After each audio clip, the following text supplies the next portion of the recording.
Hey, back from vacation. Coming in. Okay. Oh my God, that's beautiful. You earned it. It threatened. That's Peggy's code all over. Hey, Dave, Nova Scotia. we're just getting the computer worked out. Shoreline, it's just. Looks like our audio is on. Can you hear us? National Park. Yeah. Yeah. Yeah, I'll just, yeah. We want to take some nice stuff, please. Totally.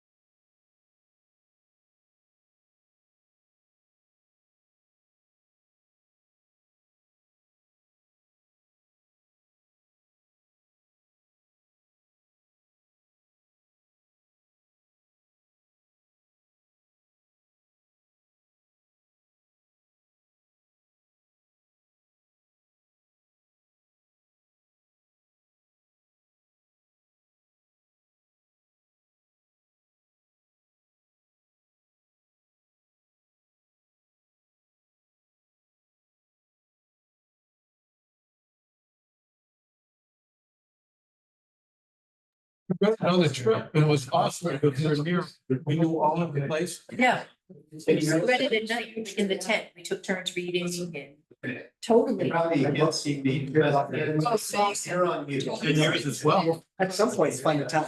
Yes. Tony Smith's land, but his family. Okay. You know, he passed away. Yeah. Who's a good neighbor? Kept himself helpful. I guess we need the other table after all, so guys, I'm sorry, I just slammed us. We, Wanted to move back. let's rearrange furniture again.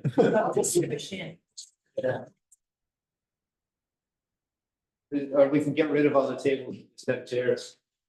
Cool thing that has a full house.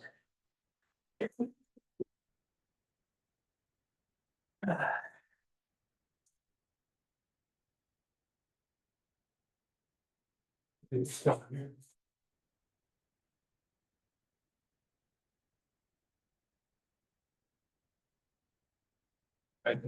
we're gonna need another 2-3 minutes just to get myself set up here, but. So. Ask me about them and talk amongst yourselves. So, hey, the muffins are delicious, by the way.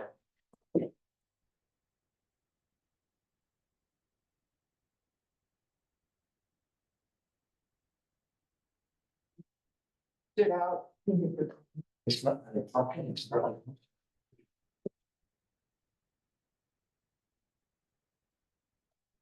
Favorite. Yeah. Right through a few blueberries, you know, Yeah. gotta have them. But it's summer still in there. Yeah, exactly. Balance of activity and relaxation.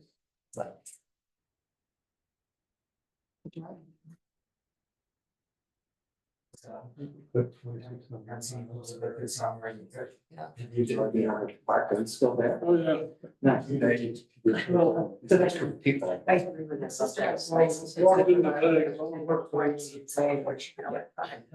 Walk inside, find out. Can't do that. I was like, no. I don't know. Yeah. It's You want to stay for a couple of weeks. laid off and you just. Yep. Issues. Yeah. You're going. Well, it's all the day, I am, not during the conversation, health issues, similar to what I had Saturday night. Then I was gonna go, that's what I was, we love golf and tennis. I just said my proxy. We got first one. Every place that you step on. So that you can take in the second place, so maybe. Really? I want to see.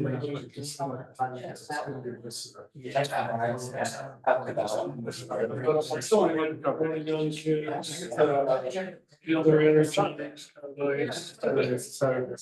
What's the Yes, that's great. And I know Brian checked it. That's pretty well. So. Yeah,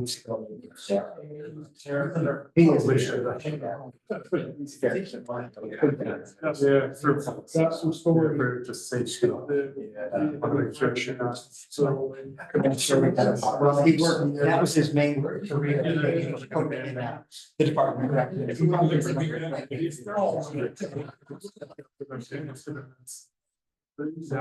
very exciting. Very exciting. Like I gotta be everybody every Saturday morning and back. It's a little trickier. Unless there's a line of cars behind me, it's been 5 minutes. Yes, I saw that.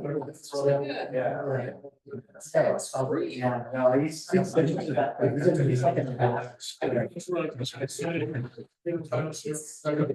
Yeah.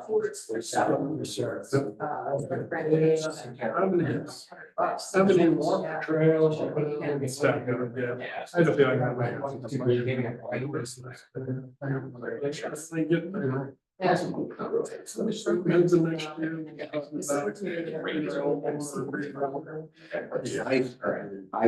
think that I'm okay, then. And they're really trying to.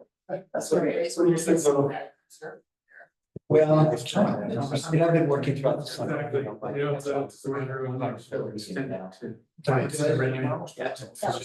Taking some time off. That's the one that's right. After work out. That's what I did. Where you traveling? Well, I just. I left up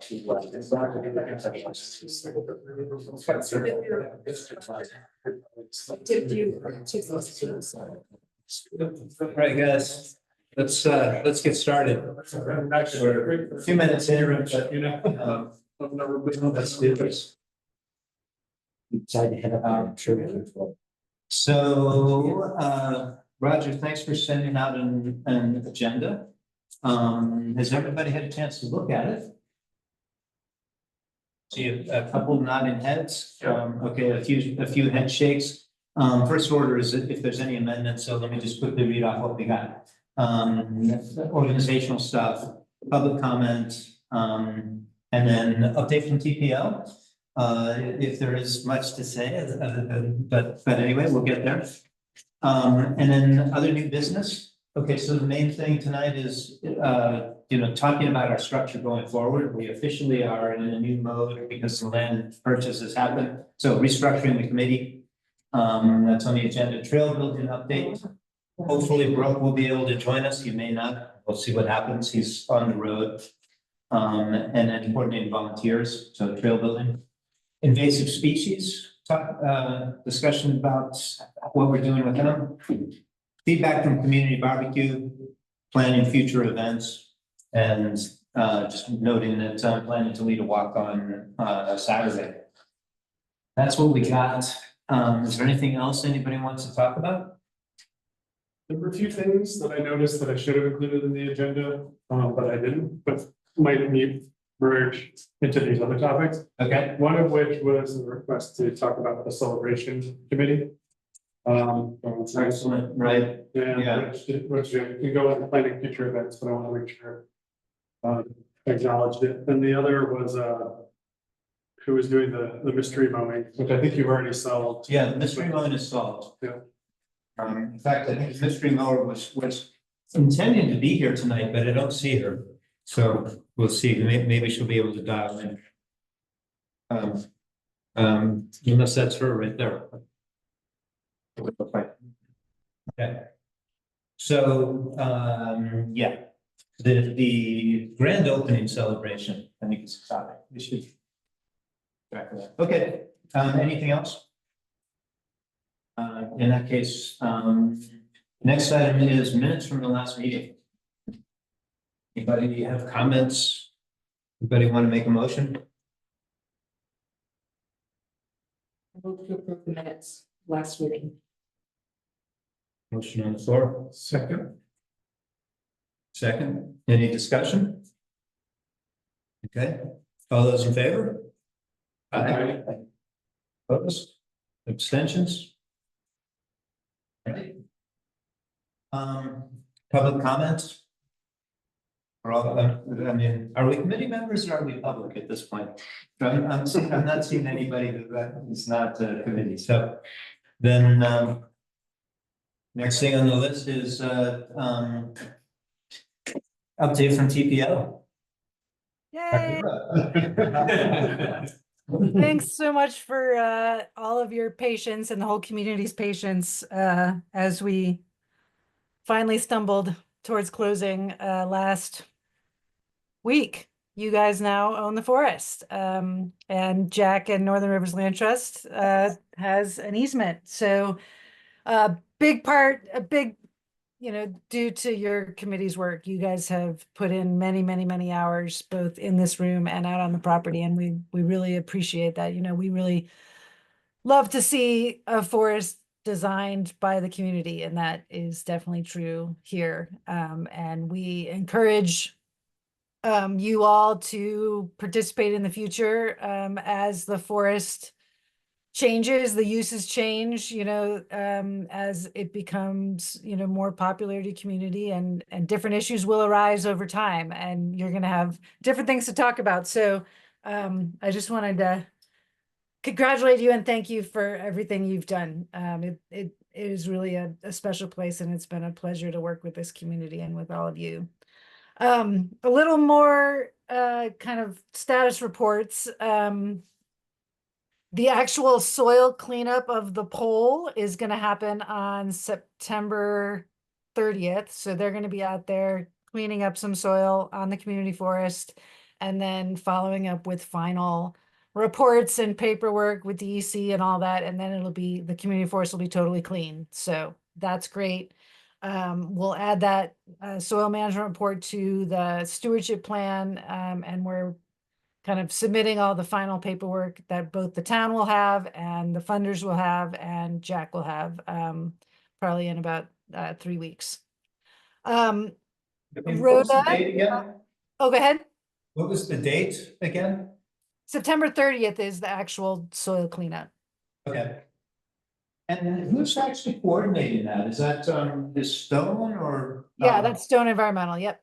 Okay. So we secured about $20,000 of funding for them to kind of handle all that. So Wow.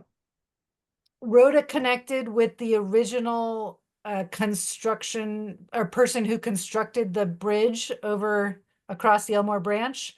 And she had him come and take a look, and he did notice that this July's flood kind of moved a couple stones, and there were a couple things. So he's actually he was going to try to get out there to repair it before the closing. He did not do that, but he will be repairing it shortly. So I told Rhoda that she should make sure you guys know who that is and when it's happening before he goes out there. So Gordon, if you haven't heard from Rhoda, then you might want to just poke her and ask about all that. Rhoda and I have talked about it, and I'm here tonight. she just Oh, walked in. hi, Rhoda. Couldn't see you, sorry. Yeah. So if I knew you were here, I would also have congratulated you and thanked you for all your patience for this too. I didn't see you on the screen, so sorry about that. Okay, well, and I actually just came from there to check to see if they could start doing anything now. Great. You said they have? They have, yeah, they're putting some reinforcement rod on that end for the stones and everything that washed out. So they're in the process of doing some stuff. Fantastic. What, tell me again, you told me, but tell me again the name of the contractor or the person who's doing it? Not Cody, Mark Cody. COTE? COTE. Dave, you're nodding your head like you know. The company name is Blow and Coating. Yes. Oh, okay. Yes. That's what he does, is build bridges.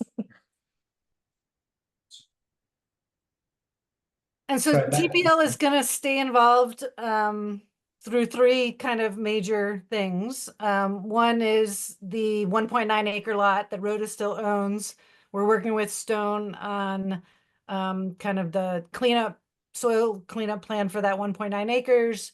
It was enrolled in BRELA today on behalf of Green Mountain Habitat for Humanity. And so now we can move forward with kind of a lot of that paperwork and securing the federal and state funding for that cleanup. So we are still planning and hoping for transferring that property to Green Mountain Habitat for Humanity to create an affordable house lot. If for some reason we are not able to fully secure all the funding for a cleanup to get it up to levels of an affordable house, the backup plan is to convey it to the town, to clean it up, to convey it enough to be part of the town forest and convey it to the town when that happens. But we're still working on that. We also will continue to be engaged until all the trail building is done, since we hold the grant, the Borac grant, and are kind of responsible for making sure all that work is complete. But I see that's on another business item, so it can wait to talk about the trail building progress when we get there. And then the third thing we'd love to stay engaged in is the big celebration, which we can talk about now or we can talk about later. And then lastly, I tend to stay in touch with kind of all of the communities where I help create a community forest, just to give them information about new grant opportunities, new ways to get you money or get you resources for future activities, or, if carbon markets all of a sudden become a big thing on town forests, I like to keep in touch with my towns. So I will continue to shoot things towards the stewardship committee and the town clerk as opportunities arise around town forest, just to keep you guys all in the loop. Awesome.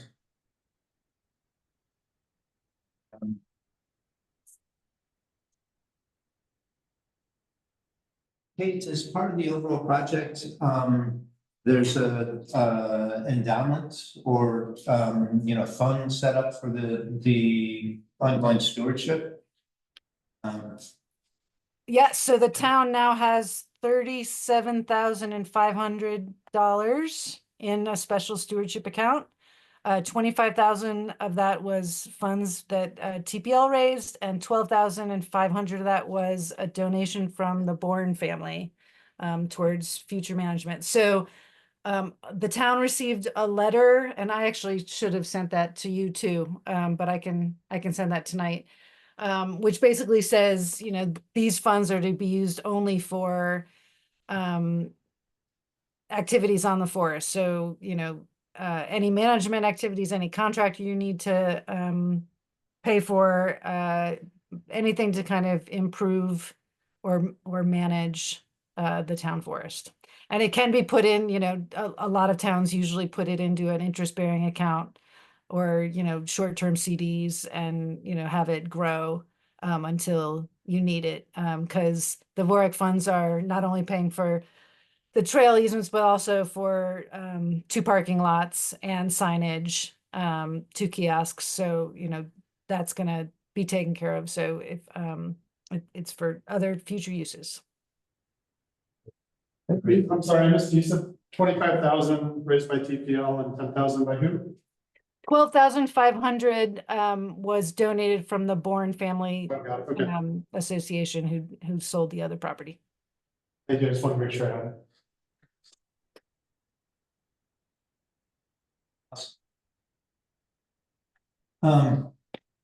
Kate, I can't, I hardly have the words. I don't have the words readily at hand, but what you guys have done has been fantastic. I've seen a few different project managers working in different contexts, and you guys are, I'm impressed. So and just enormously appreciative. I'm trying to think, I'm thinking back. I remember I was on the school board in some early stage discussions, and I don't remember if it was maybe it was Matt that reached out to you or how this whole thing kicked off. But it's it's an incredible journey, and it's amazing what's come out of it. And, I hadn't heard of Trust for Public Land before then. I'm now a huge fan. And I'm looking around the room. I think I'm not the only one. Thank you very, very much. You're welcome. It's been my pleasure. And Hayden's. Yeah. I hope he's having a great vacation. And I hope we'll see more of him too. So I'm happy to know that that you're not done with us. All right. Any other questions, comments? With respect to TPL, we've got some party planning to get back to, but, anything else? Well, I'm just curious, what's next for you guys? Any other big projects? We don't have any community forest project we're working on right now, but we're working on 3 different additions to Greenmount National Forest that total over 4,000 acres. We're working on 2,000 acres of easements in Montgomery and Lowell and Eden and Westfield. And we're looking at a couple potential projects in Vershire and Bakersfield and Fairfield and Fairfax. So yeah, we got a lot on our plate, but right now there's no other community forest. So actually, if we're always welcome to. It's hard to do more than one community forest at a time because they are pretty staff intensive. But we are looking for a new one to balance out our portfolio. But right now we're mostly doing state fee acquisitions and additions to Greenmount National Forest and state easements. Well, if you need a letter of recommendation or a blurb on your Google search, just let us know. Yeah. Right. Restructuring the Forest Committee, trail building update, et cetera. Let's, guys, let's adjust this order a little bit and talk about our invasive species first. Dave, over. Yes, Tell us what you got. I think there were 5 of us. Kate, Sheila, Julie, and Joe, myself. And we met Sunday afternoon and we went up in the fields across the bridge. Yeah. And we used come-alongs, some choker chains, and actually hooked onto the honeysuckle plants and pulled them out by the roots. We left very, very few roots in the ground. And we flagged it so we can check again on next year. Oh. So most of these had old blue ribbons on them. And I think it was the forester that Rhoda had. I did. Oh, you did that, okay. Okay, so we did that. We also looked at the bridge, and you asked us. The further side of the bridge it's washed out sand, so it's prep rock. And the side where apparently Mark Cody's working, it looked like it had washed. Underneath, yeah, some of the more rocks had moved. Yeah, okay. There was a big accumulation of rock brushed against that, west abutment. And I'm not sure if you was just to pour concrete underneath it, that would be a good fix.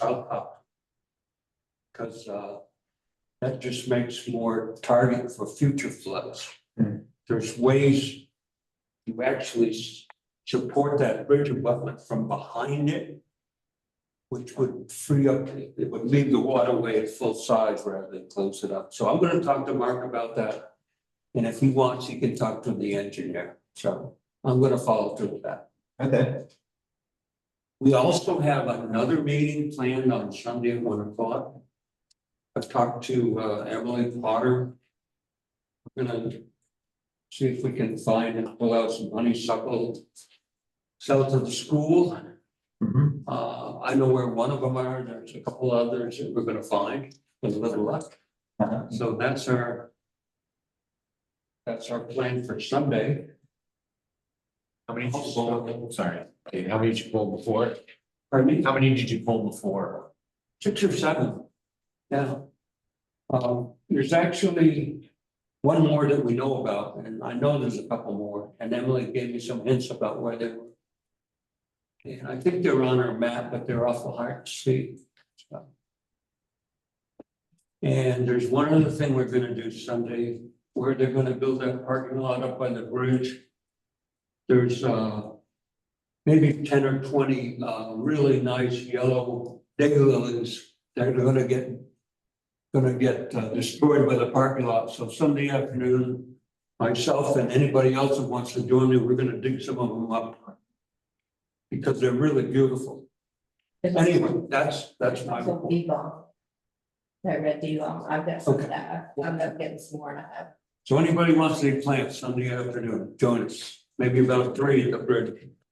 And I just wanted to tell you, Dave, on the invasives, several years ago when Beth Dowd was our forester, she actually sprayed the invasive plants, so plants out.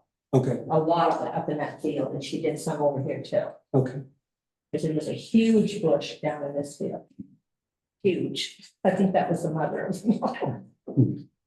I think that's pretty well gone. It I is. did Yeah, see I think it, it so I is think that one pretty is gone. gone. Yes. And no sightings of Japanese knotweed anywhere on the, Never seen any of it there.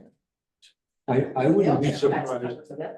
I wouldn't be surprised if they look really hard, there might be some of that, what do they call it, loose stripe, loose, or Yeah, whatever. the purple leaf stripe. Yeah, we Yeah. should look down that swampy area next August. When it's prevalent, because I wouldn't be surprised if some down there. At the school, you're talking there? At first, where you put the parking lot? No, South of the bridge. Along the river, along the east branch of the, maybe, I'm not sure. I think it's a good spot to look. Yeah. It's really suitable for. Mhm.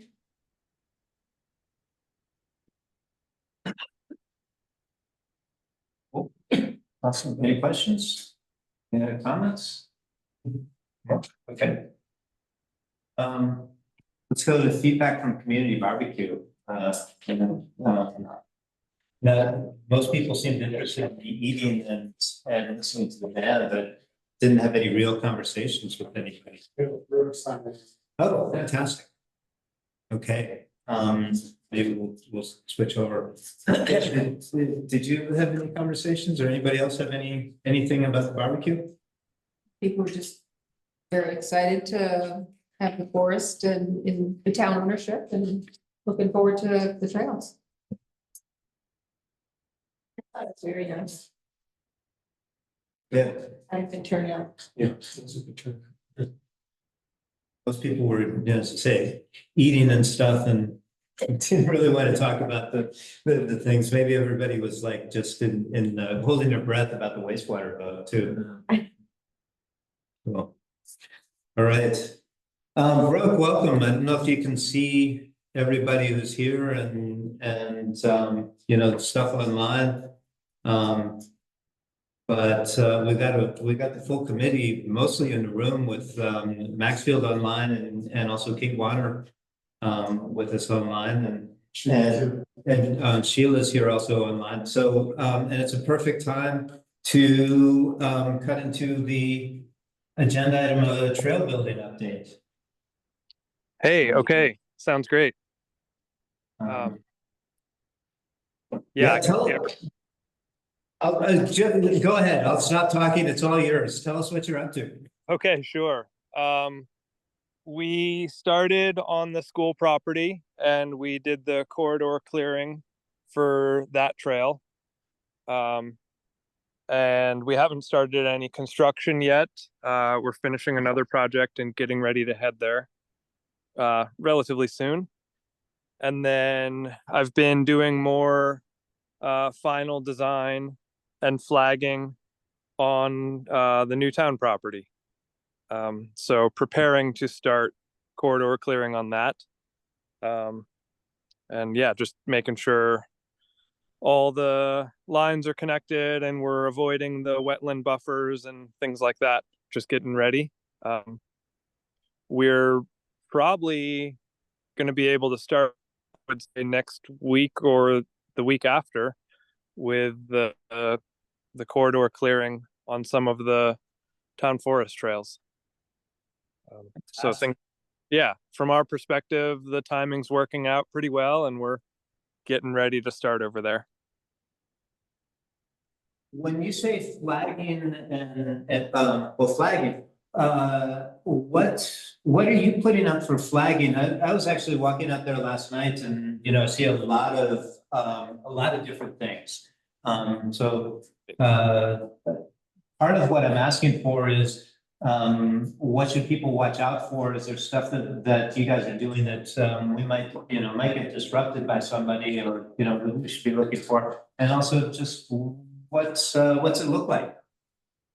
Sure. So what we're doing, we're using generally pink and orange and blue ribbon flagging on trees.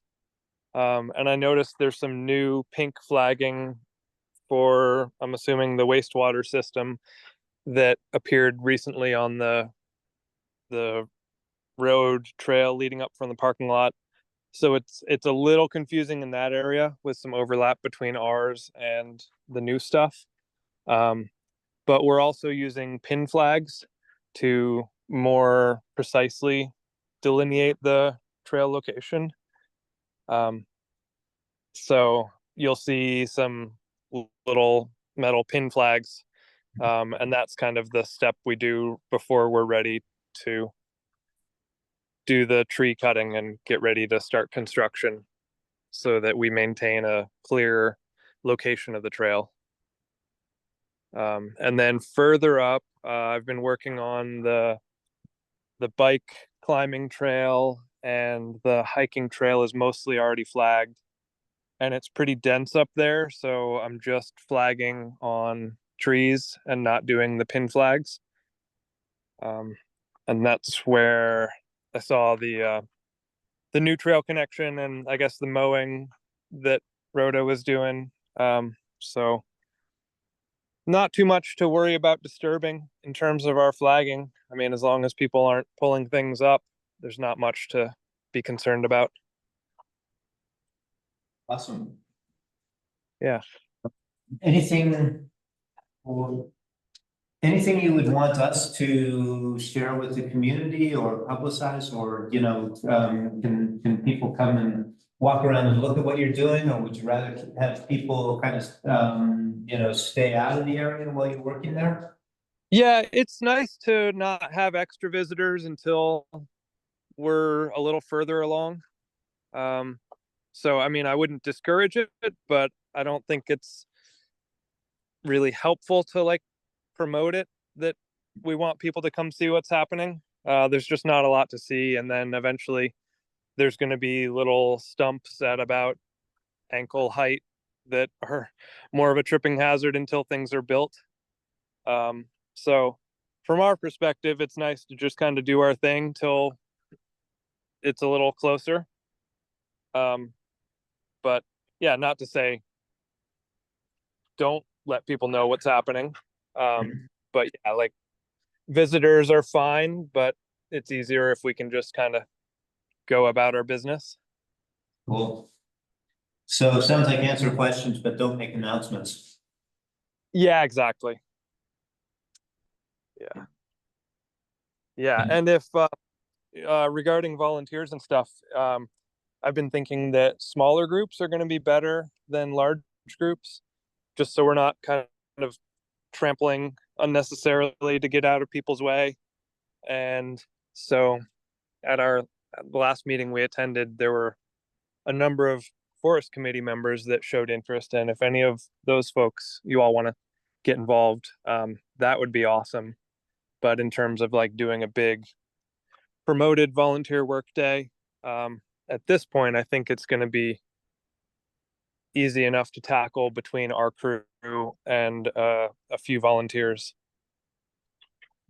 Okay, so should people who are interested in volunteering get in touch with you individually, or should we try and coordinate something? And I don't want to overwhelm you with, you know, people making phone calls. Sure. What's the best way? I mean, either way would be fine. You know, if it's a few people we're talking about, we can kind of work that into the mix if there was a good time that worked for everyone. But I also don't mind if if say a couple people individually wanted to reach out and just coordinate when they're available. The hard thing is that there's no cell service, at least for us on the property. So planning while we're out there is going to be hard, but once we're home at night, we can make plans. Okay. My AT&T phone seems to work in a lot of property, especially over by the school. Oh, okay. Just FYI. Fair enough. Yeah, I had one employee with AT&T and he didn't have service when we were doing the work on the school trail, but maybe I'll bring him out and we'll roam around and see if there's a good spot. Cool. So Brooke, Yeah. what's the best way to get in touch with you if somebody's gonna reach out to you? A text or an email, and my cell number is on my email signature, or I can just tell you it's 802-233-0254. Or Gordon definitely has my email, or you all probably do. Yeah. So you're on I think you're on the general mailing list that Yeah. always send things out to. I could just send it around real quick to remind everyone. Yeah. Brooke, are you more of a text person or an email person? I want to make sure that we're not, bogging you down on unnecessary communication if you're just gonna plan on it later. Yeah. I'm happy to get a text anytime. I don't okay, mind. Just check out. Yep. Yeah, I don't always. I try to check my email, but it takes a couple more steps, and I'll always see a text. And like I said, no worry. Okay. So my impulse at this point is, and Brooke, tell me if you'd rather not, but I'm looking around the room and say, if you guys wanted to get involved and help out, talk to Brooke, jump in anytime. I think, we're a small enough group at this point. And Brooke, if you're starting to feel like it's, you want somebody to help coordinate stuff, let me know and we can make it more formal. Okay. Yeah, that sounds great. And Brooke, you're pretty much like 9 to 5 out there, or what Yeah. are your hours? Yeah. 9:30 to 6, I would say.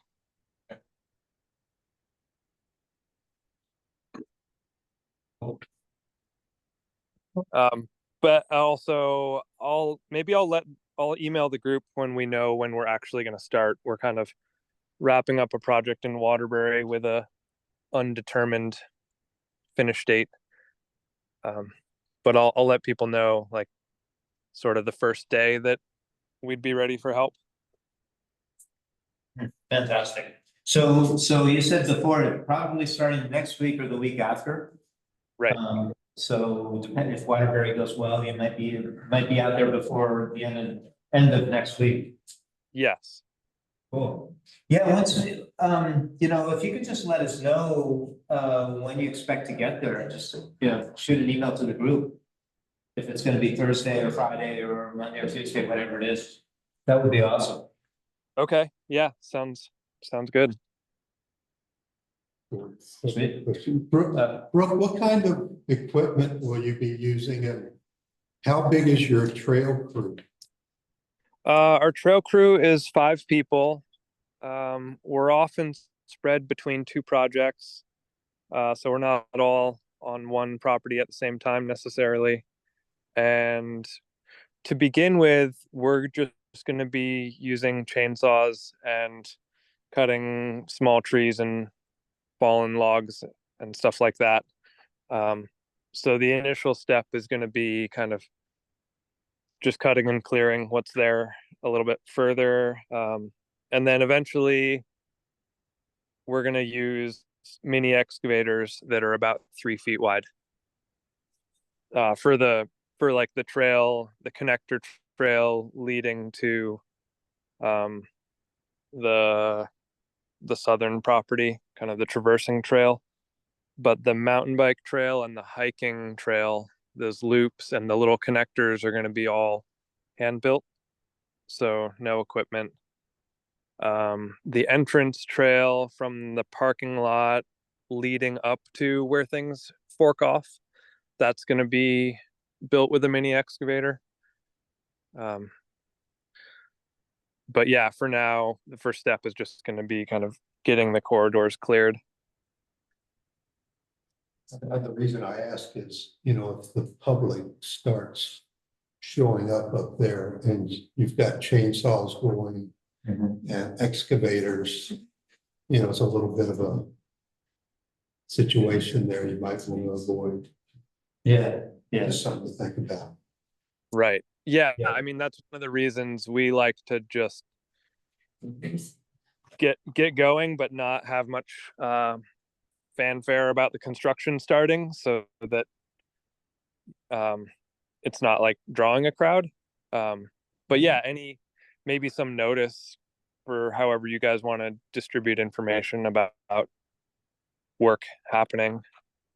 But generally, we're not like coming in a big rush with a lot of activity. It's a little more spread out, and I would generally find it to be not super disruptive. But being that there hasn't been much activity, kind of anything will be different up there. Yeah.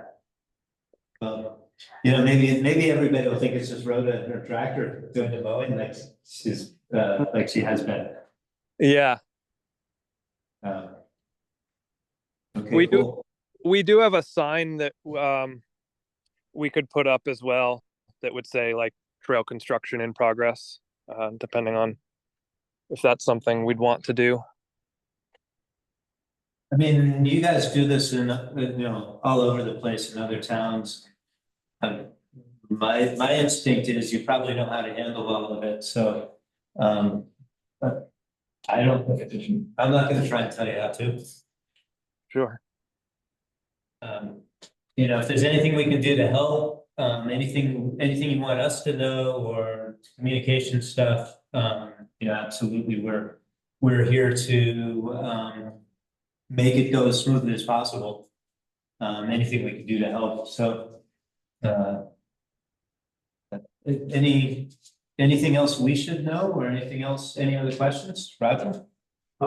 There's a couple of things, in terms of signage, specifically for the buffer zone around the school, even though we're not allowing hunting on the property, I know we had talked in previous discussions about clearly marking the buffer zone around the school.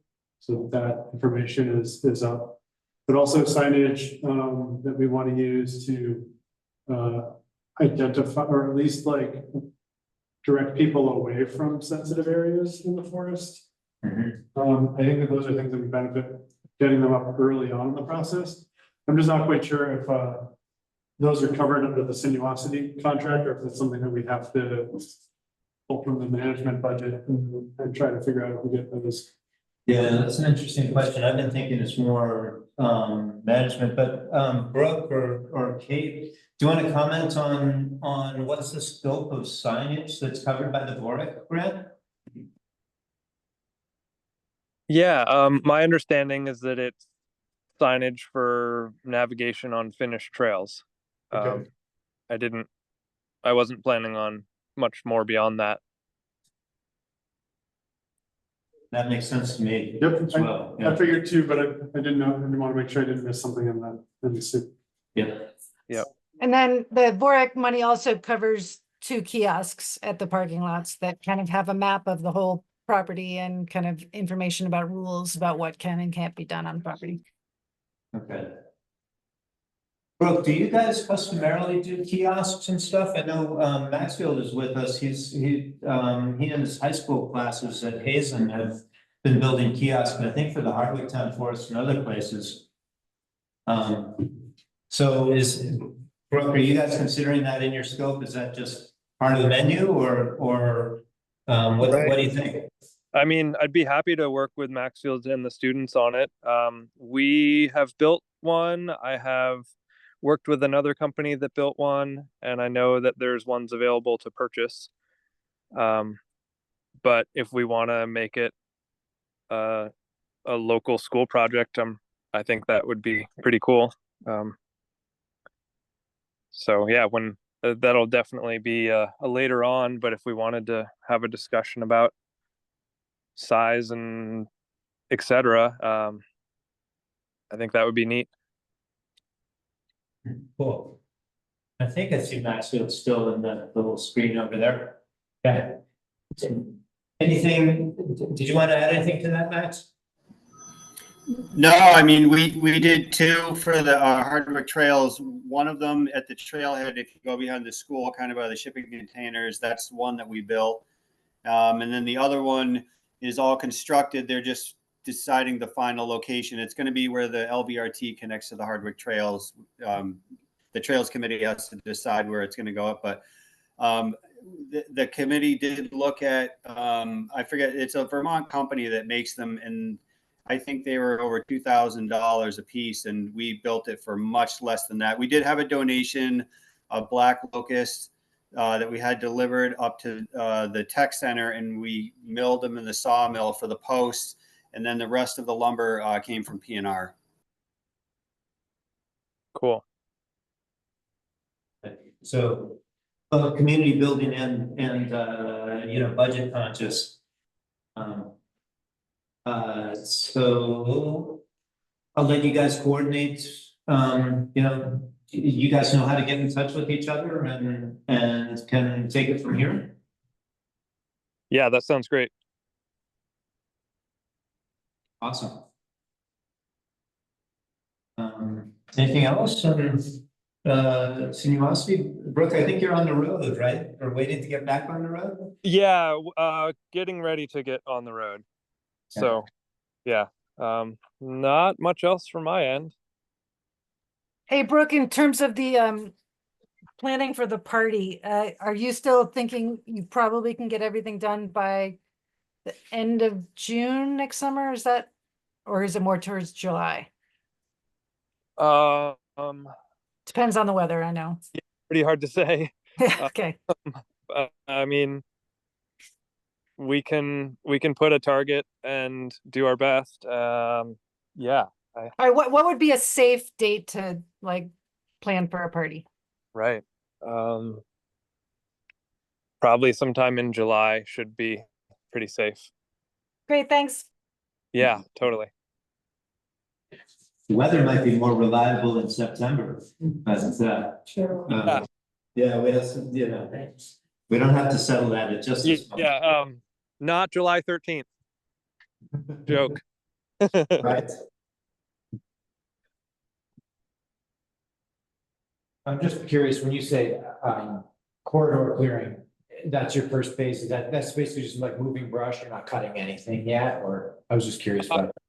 Yeah, so it would be going through with one or two people with chainsaws and cutting saplings and branches, and then dragging it usually like 30 feet away after things are cut. So the help from volunteers would be, once we're through with the saw, just kind of dragging what's been cut. And sometimes we'll be out sawing in at the same time further ahead, just in case we need to go back and get one more thing once we're starting to move the brush. Thanks. Yeah.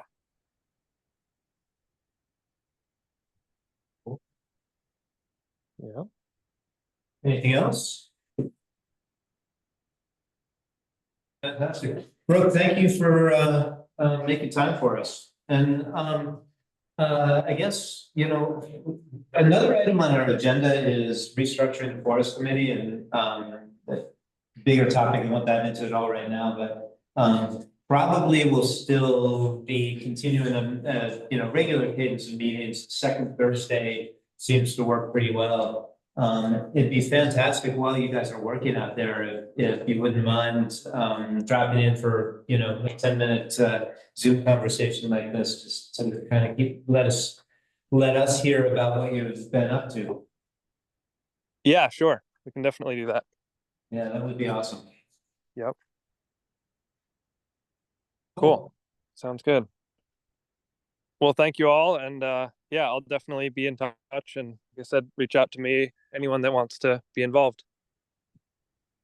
Fantastic. Thanks for joining. Thanks, Brooke. Yep. Thank you guys.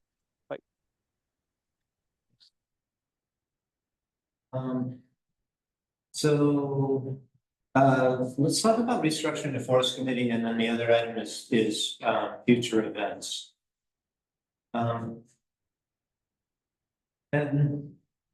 it's been a while. Roger found the meeting minutes from the meeting, one of the first meetings where we talked about this. Thank you for pulling Yeah, that. sorry it took me so long. I missed your message. Yeah. Well, it was just this weird thing. I knew we had talked about it in, with a large group and the idea of making the group a more kind of manageable size. And I sent out a note asking people about their intentions to continue, and I've got responses from several, well, actually, most of the people in the room were people who responded one way or the other. And it comes out to, I actually haven't done the count, but 1, 2, 3, 4, 5. I think we got the 5 positive responses. So there's room for 2 more, if my count is correct, there's room for 2 more on the proposed committee. Just voting, the voting members. The voting, yeah, basically, the official members. At the end of the day, as far as I can tell, the select board kind of has to approve anything, so, there is that. I don't think I don't think any of us is authorized to sign checks from the town checking account or anything. But, for myself, I actually very much want to continue. I want to do more. I think, I've been thinking about this. Part of the constraint on my time has been my time at the school board. I think I'm ready to roll off on the school board and, plan to devote more time to doing stuff here. And I think that, we're in a place where it's, we could get some things happening. So that's my thought. Yeah, just a quick question. I think I have a sense of it, but, and I know we kind of talked about it in the past, but what would you say would be kind of the scope of the work that the forest committee would do moving forward? The thing that I envision is, on the one hand, that in my perfect world, there would be a whole lot of just sort of grassroots activity of people wanting to do stuff. And the forest committee would be the place where people would bring their ideas and stewardship committee could say yes, no, or, here's how the things fit together. Make sure you know about these parts of the conservation easement and that kind of stuff. I don't see a huge groundswell of activity, but maybe that's just because we haven't, it's been waiting for the closing. And so I think that, at least to get started with, it's, the committee would be responsible, would have the role of stirring things up, of deciding, what things to have happen. It's hard to know how much activity will happen with the trails, right?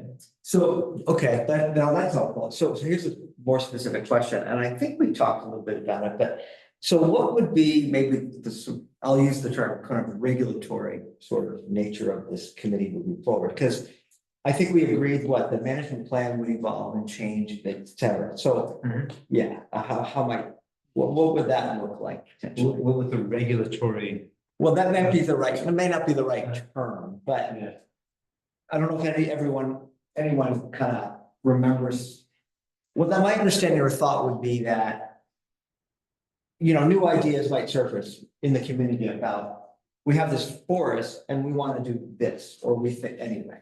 Yeah. So people would come forward with these ideas and the forest committee would field them, flesh them out, decide yay or nay based on the management plan. So that's why I use the term kind of regulatory. Yeah. No, I think what you said makes sense to me. corresponds to my vision. The way, I'll, what I see, and then I'll open the floor for, other input as well. There's a few things that are kind of in place, of parameters that we have to work around, right? Obviously, rules of the country, rules of the state, et cetera, and down to the terms of the conservation easement. Like that stuff is the givens that are, boundaries that we have to work within. Then underneath that, we have a couple of things. We have the forestry plan, which, gives guidance, but also the forester takes input. So the stewardship committee especially would be responsible for working with the forester and kind of setting the vision and then also looking at, if there's actions to be taken in line with the forestry plan, figuring out how to implement that. And working with, again, it would be with the forester. So there's that. Then there's also the management plan and all of the things, there's a bunch of decisions that we went through and talked about. Horseback riding on the property, leash laws on the property, types of recreation, interfacing with, Velomont Trail and Vermont Huts and anything, those kinds of things. So any change in the management plan or stewardship plan, the process that I see would be that the stewardship committee would figure out what would be appropriate, get into the weeds, go through the weeds, and take a finished product to the select board for their approval. So does that answer? Yeah, it does. Yeah. Thanks. I think also involved in this to some degree is probably, I'm not quite sure where the select board, the select board, of course, is the governing body in charge of all town forest activities ultimately. But as we go through the process, like for instance, these signs that I brought up that need to be, we need to know where we want to put those signs so that we keep people out, the context of them are going to be, things like that. So there's going to be some just park management decisions that need to be made that I think the committee is probably well positioned to do. In terms of being a liaison to the public, in terms of like, okay, this is an idea that we had, can we do it in the forest? Anybody from the rank and file of the community, they're not going to know who to talk to or the different layers that have to be addressed in terms of restrictions or what's allowed and what isn't. And I think that's the natural role for the committee moving forward is to be there for that, as ordinance said. But also even simple things like once these parking lots are in place, making sure that the annual maintenance is scheduled, that they're plowed when they need to be plowed, just operational concerns need to be managed by someone. And I don't know if that's a paid position or not in the town. But it needs to be discussed and Maintaining the trails. and delegated and the trail maintenance. Lots of trees are gonna fall. Correct. So there's, Sure. where this committee ends and where the town begins, we'll probably be spending the winter, I would imagine, determining who's already, who's got, my favorite is who's got time to do it. Or how many people need to be, if anyone needs to be hired to do it. There's a question that will probably come up perennially.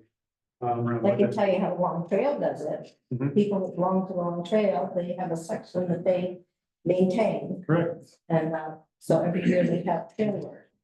Ultimately, someone will have to manage it. It might, whether it's a volunteer committee or otherwise, it makes sense, at least the genesis of it. Will likely be. Yeah. Okay. I'm hoping to meet twice a month through this winter as a stewardship committee to for a number of folks coming up under future events. I have a couple of things to mention under future events. This week I talked to Matt Peters, the biologist who did the environmental assessment. And he's willing to come to one of our meetings and just kind of talk about the assessment and his process in general and specific findings, answering questions about it. I'd like to, I feel like that should be, there's a couple of ways to do things. One is to, invite such a person to come and give a presentation to a larger community. I think though that this, as stewardship committee, we should get really focused on what are the species that are of interest in what he's found. What are the details of the features that are outstanding and mentioned in the report, and so that we can be good stewards of it. And so I'd like to, in terms of time commitment or energy commitment for the committee, I'm hopeful that people will be on board with really digging in to learn about that kind of stuff and educating ourselves to make good decisions. And also to help disseminate information into the community.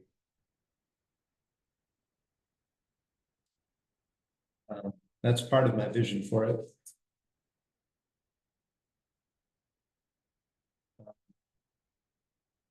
So, I think in terms of, the folks who responded positively, looking around the room,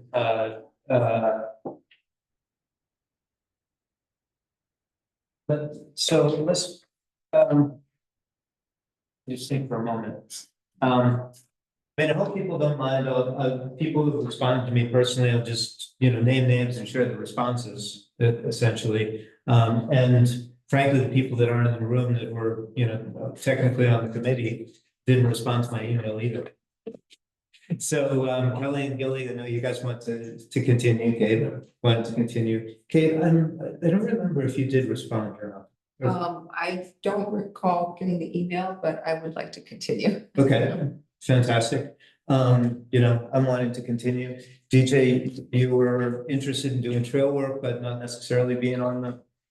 Right, I'll step away at this point. Okay. Sure. And Joe, you were interested to, but stepping out of the. Yeah, okay. And Dave, same thing, interested, but probably, stepping down or. I actually want to be a non-voting member. Uh-huh. I want to be a volunteer. Yeah. I think we, okay, Roger, you want to stay, right? I responded. Yep. And to stay. Yeah, there's, I'm kind of in that lane of. I have no problem shuffling paperwork if that's a role that needs to be filled. I like to be outside too, but. Yeah. Sheila, you said, ready to move on to other things or supporting role, and Maxfield, I heard the same from you as well, right? Yep. Okay, so then. Yeah, more interested. Sorry, go ahead. More interested in the trails aspect at this point. Okay, so we've got 2, 4, 5, 6, and Dave, if you want to be a voting member, there's one chair open. Whatever. Was putting you down. That would be fine with me. Okay. So, and what I've articulated, folks comfortable to make it twice a month, and potentially, we'll see what we get into. But I'm really hopeful that with a small and focused group, we can both get some things going and also be efficient with our time in doing it. Can I just add that I would like to continue to attend the meetings representing NRLT. Mhm. Obviously not a voting member, but to get back to the sort of regulatory, the conservation easement is the document that sort of rules. Anytime there are questions about aspects of that, I'd be happy to be here and help you with that. See how everything you have in mind fits into that. Fantastic. Yeah, more than welcome. And these meetings would still be open to the general public, right? Yeah, we would still be a, a function of the town government, so. We have to, post an agenda and warn the meetings and post an agenda to conduct official business. Again, hopefully we can be low key about it, but we also will need to keep records and that kind of stuff. I don't know if I could make twice a month, but I would try. We can, try to stagger it too, where we can have discussion and then action. To make it easier for people to show up for action as well. We can put a couple different formats. Yeah. Obviously some things are gonna be more time sensitive than others.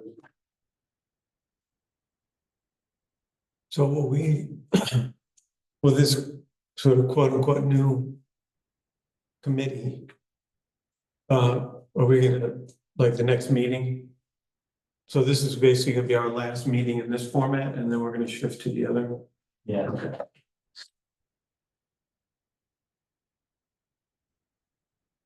Right. What else do we need to cover with that? I can't think of anything. There's other questions or? Do we have to do anything else? Do we have to amend the stewardship document and get that signed or anything? Oh, the Because that's already in there. The charter, it's already written into the charter, so it's already, so Yeah. this would eventually. Kind of this phase of the project. Yes. It has to be approved by the select board, right? Correct. Well, it has been. Well, I guess the membership should be approved by the select board. I feel like we can take it as a given until, As in they would have to sign off on us individually. Yes. As a group. And yeah, I suppose they could say, no, you guys are all out of there, we're appointing somebody else, but. Nobody gets what that. But Not like. doesn't seem like, And any other folks that expressed interest in staying on the committee, would they be alternates or if need be, or Like more trail focused. the people that gave a positive response to you is wanting to continue on the committee. everybody who responded positively is. Oh, okay. is a All right. current member. So, It might make sense to propose like a 2-year term limit or something like that, just for the sake of process, we would just get it reapproved by the select board. I don't know. yeah. I mean, it seems like this group has worked together well together. There may be a moment where someone who hasn't been present at the meeting, someone new to the community, or someone just excited about the project wants to participate in the future. So it does seem that democratically, we should probably, I don't know if it's already written into the charter or not, but at least consider some kind of process by which we kind of reconfirm the interested parties who are members or related some kind of regular term for people so that it doesn't feel like an exclusive thing. Yeah, It's yeah. my concern. But you're not stewards for life. US Supreme Court. As much as I, anticipate all of us have a love for the project and will want to continue this for as long as we're able. At the same time, there will be a time like where new energy will want to come in. And as which is right. Participate at a higher level processes. So make sure there's a gateway for that. We can discuss that as we go. And also some people may want to resign. So I guess in that case, you just look for someone else, or we put it out to the town as a whole, or. Yeah, maybe that should be Yeah, addressed. I mean, I think at this point, we're appointed by the select board. So.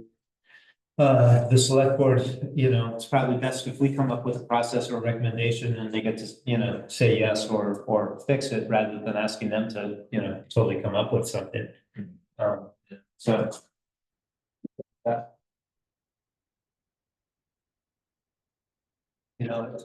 might be how they want to handle it too. Let's clarify it. Everybody knows where we all are.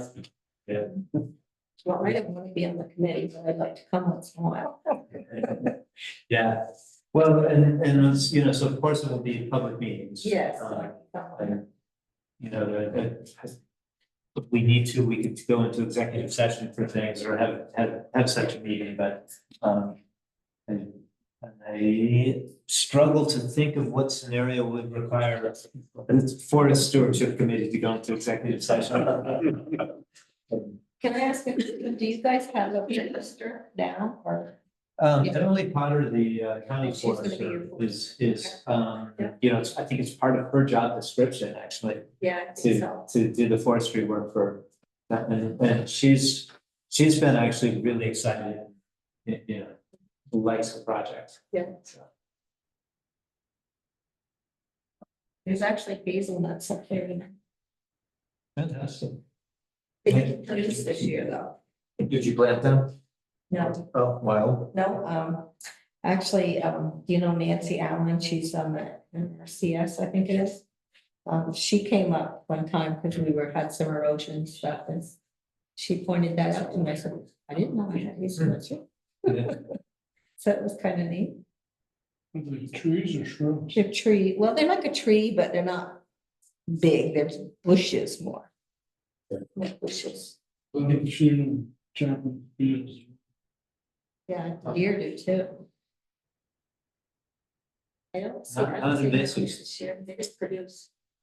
Okay, anything else on the restructure? Just want to confirm that we'll meet on October 10th. That would- Second Yeah, Thursday. second Thursday, for sure that. And, it's the easiest way to get a calendar here. I don't want to try and coordinate calendars right now, I'd rather do it with, you know, what do you call it, the apps will let you do that, or email, but,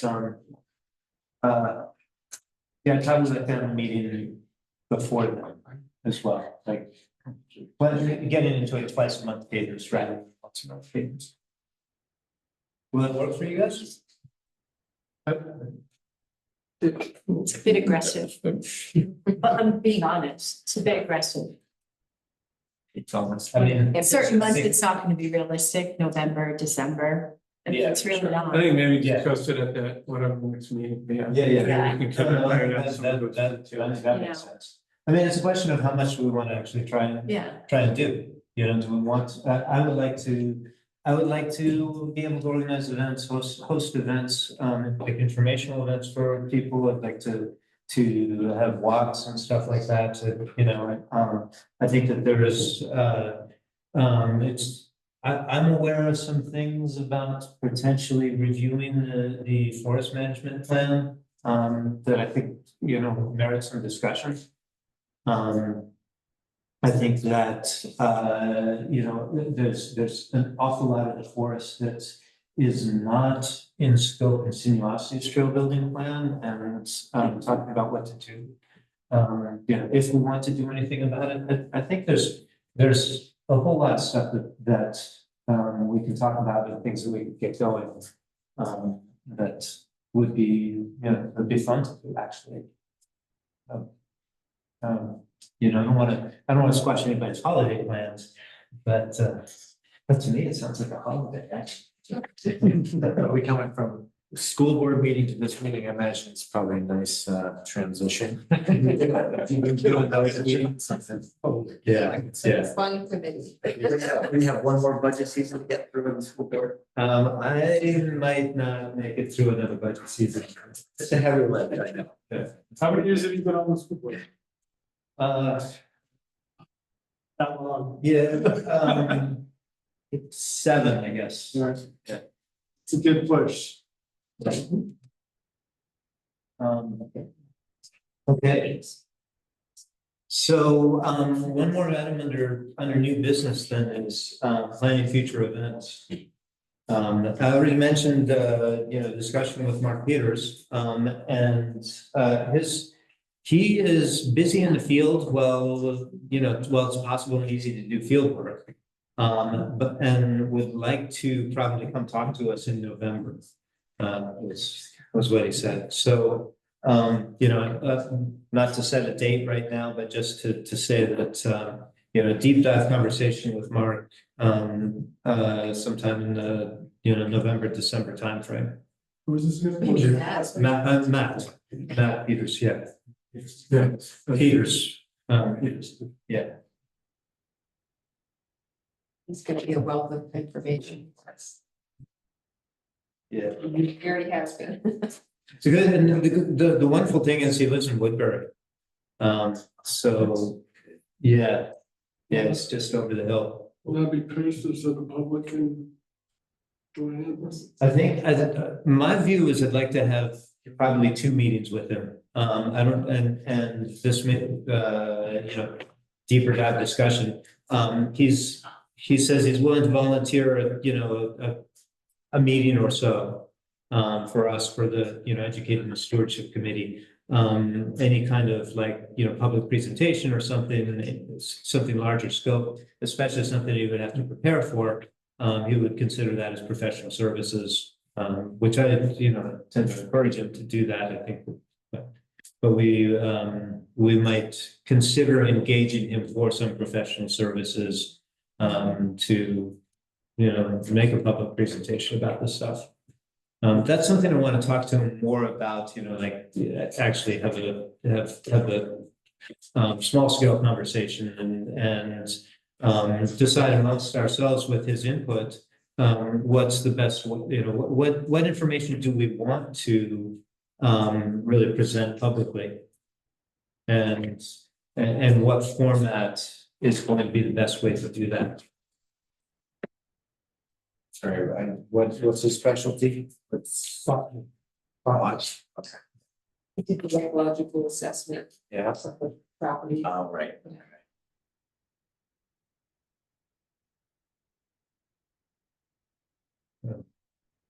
Pretty early on, right? He did that? Yeah. Yeah, 2022 was the date, so. I think all the results are in the Google Drive, but there's so much stuff out there. I found things in my inbox and actually going through pictures.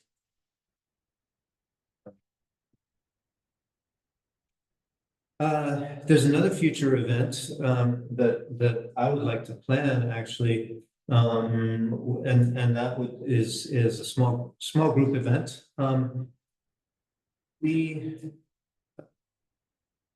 So the event would be small group of volunteers to go and brush in the trail that exists in the ecological protection zone. I was actually up there this last weekend, and there's the trail, the top of the cliff, the ecological protection zone is a really special site. One of the things about it, and this is one of the things I want to get more from Matt, is an understanding of what it is that makes that place so special. But some of it's obvious when you look at it. The moss and lichen and stuff that's on the ground is 8 inches deep. And it's this beautiful location. And it's not heavily used. It's not a terrible trail that runs through, but it is a motorbike trail. And especially in the top of the cliff, it's really obvious where it is. I think as a stewardship committee, we need to get a clear picture of exactly what are the boundaries of the protection zone.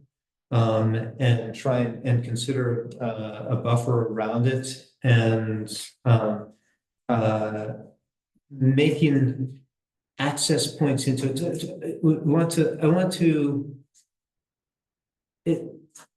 I don't want to make it uninviting, but I want to make sure, it's a little bit too inviting right now. And so I wanted to kind of ratchet back the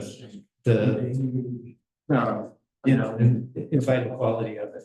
So just have Matt Peters come up with us and point out the features and the sensitive. I don't know necessarily even having him come. I mean, if we can get it, that would be great, but he did say that he's really busy with field work, while the weather's good. The maps he provides does, delineate a boundary around the area, which, using something like a Venza map, you should be able to be on the ground and know where you are relative to that boundary. So that, I think that would help you. So do we have, Kate, Kate, do we have a map in our folder, or do you have the shapefile? Would you be able to easily produce a zoomed in map that shows exactly the boundaries of the ecological protection zone? Yes, I'm also happy to make one right now for you, if that would be helpful. I mean, I Yeah, Zoom. that would be awesome. I mean, just to know exactly where it is and to load it in Avenza. Sure. So yeah, what I want to do is find, have a couple of volunteers. I think, first of all, I think, 5 or 6 of us anyway, to take a walk out there. Identify the exact boundaries of the ecological protection zone. Mitigate the existing trail as much as possible, or as much as we find reasonable. And I want to get that done this fall while the weather's nice, before, as a #1 priority before we start even thinking about what other trails and activities might happen anywhere in that area. So the equinox weekends, there's this weekend, and next weekend is the equinox weekend. I have plans that weekend and can't do it that weekend. So potentially the following weekend would be a time to do that. 28th, 29th? Yeah, 29th works for me, but not the 28th.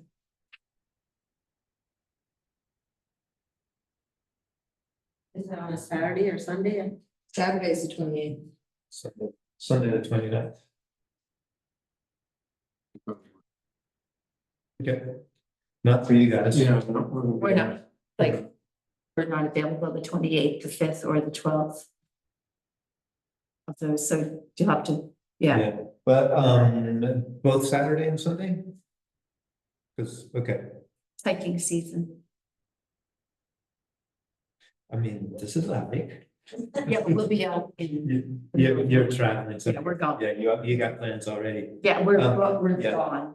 I mean, you don't have to volunteer for everything. Yeah. It's, no, I'm curious. no problems. We go over to New Hampshire. Hampshire. Oh, okay, at least like the miles. Yeah, you guys did the whole, yeah. Whites down around. Yeah, we're in the whites. Yep. Okay. So let's pencil it for the 29th. And who's able to help. It doesn't have to be committee members to help, although again, I don't want to advertise the ecological protection zone to the world. But Gordon, there may be some NRLT trustees who would be interested in, that have not seen that area and might be willing to volunteer to. I know I would be. I'm not familiar with the area, but I'd be glad to help. But it's such a special area. The trustees need to know what it looks like and see it firsthand. So yeah, there may be a few that would be willing to volunteer for that event too. okay, fantastic. Can I ask a question? What do you mean by brushing it in? What do you? So the trail is, it's a a bike trail. It's obvious. The idea would be to, just drag trees and brush and leaves and stuff and try and make the trail as non-obvious as possible. Yeah. I don't think we tried, subject to discussion. We'll want to consider some signage for the area for sure. I think we need to mark put some signs up somewhere away from the edges of the ecological protection zone. But, all subject to discussion, but I think it will be best for committee members to, know the area. So we can make informed decisions about how we want to manage and maintain it. My #1 concern is actually the cliff itself. is is a nice place. The area around the cliff is really one of the nicest places in the forest. And I would like to, I think there should be a trail that goes nearby anyway. So, I think it's a place that we should educate ourselves about and consider carefully, how to let people appreciate just, it's a cathedral. The valley at the bottom of the cliff, the vegetation that's there already, the fact that it's accessible, but the nature of the landscape is such that you feel like you are in deep wilderness, and there's the ambient noise is only the stream and the forest.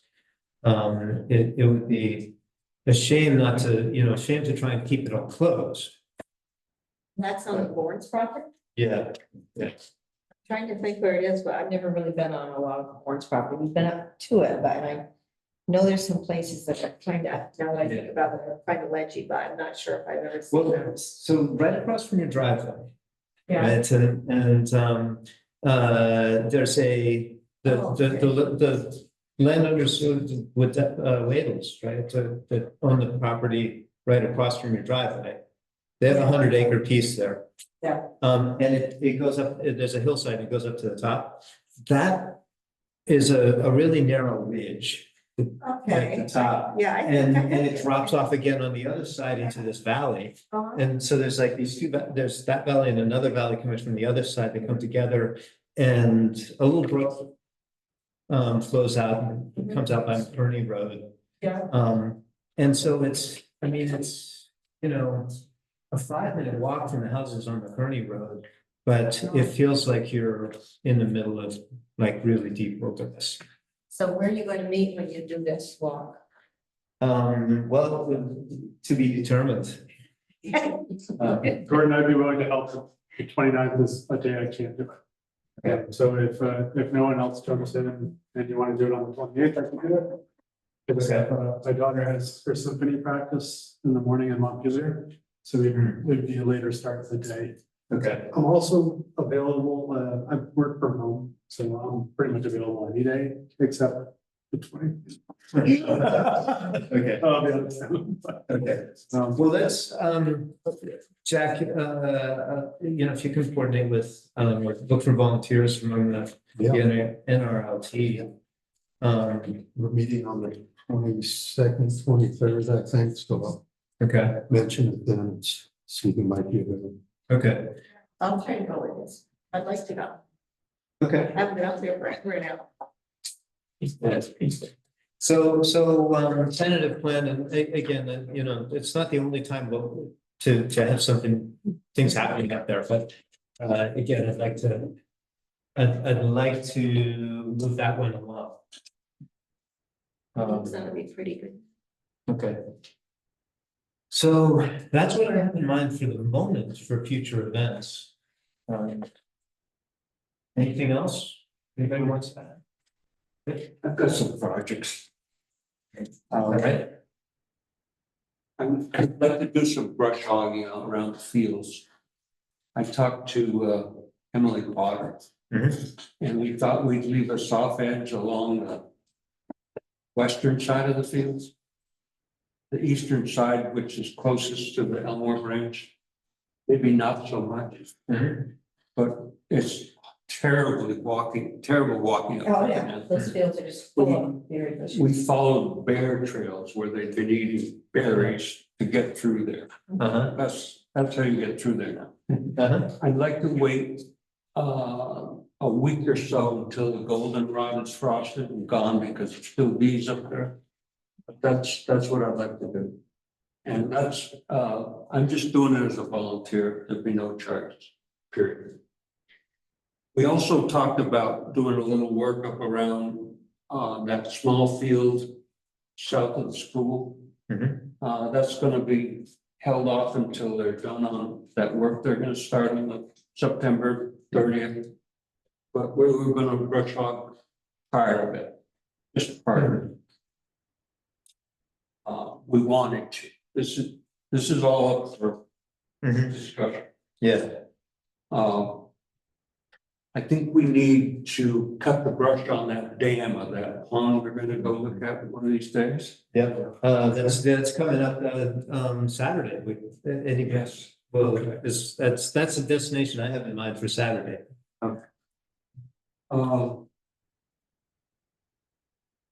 There's mediation work to be done on Kate's Farm Road. Sooner than later, we need to fix those water burns. Yeah. Because they continue to erode, and Emily Potter's got it shown on her map about the problem. Okay, That's something we should do. okay. I don't know, I think that's enough for right now. Oh, I can't read my writing so well. What my glasses? In the future, we've got to think about trail markings. You know, these trail markings, the trails that Sinuosity are building. They're gonna have to be marked some way. Yeah, and they've got that in their budget for the sinuosity trails. I would like to know how they're gonna mark it. Yeah, I don't wanna see the ribbons. You know, paint's fine, I don't know, but not a lot. Whatever, I think it's something we should discuss with whoever. So you want to see ribbons? I didn't, is that what you said? Dave, you didn't want to see ribbons? Yeah, ribbons. Ribbons. I'm expecting, number one, that it'll be really obvious where the trails go, and you won't need signage for them, but, where there is signage, I'm expecting plaques. Which is, standard in all the bike parks and, places that I know that are where there's professionally built trails. You just say plaques. Plaques, Yeah. and simple, And then you simple. put them on trees or. Yeah. Yeah.